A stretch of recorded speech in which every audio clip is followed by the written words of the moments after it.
China double గేమ్ని అర్థం చేసుకోలేకపోతే అంతకంటే పిచ్చితనం మరొకటి లేదు.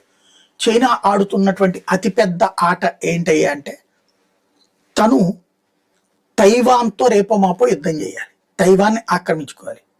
ఇప్పుడు ఇరాన్ మీదన ఇజ్రాయెల్ అమెరికాల దాడిని ఖండిస్తుంది, యుద్ధం చేయదు.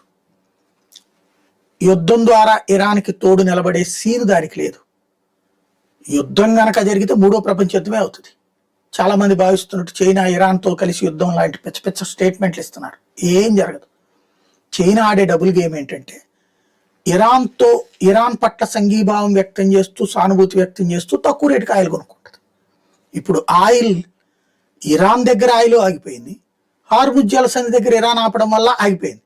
కాబట్టి ఓ పక్కన వాళ్ళని స్వాంతన చేకూరుస్తూ స్టేట్మెంట్లు ఇస్తూ, వాళ్ళకి మేము అండగా ఉన్నామంటూ అమెరికా యూరప్ దేశాలకు చెప్తూ, రెండో పక్కన తనకు అడ్డం లేకుండా తన ట్యాంకర్ల ఆయిల్ వచ్చేలా చేసుకుంటుంది. అది ఆడుతున్న ఆట తెలియాలంతే.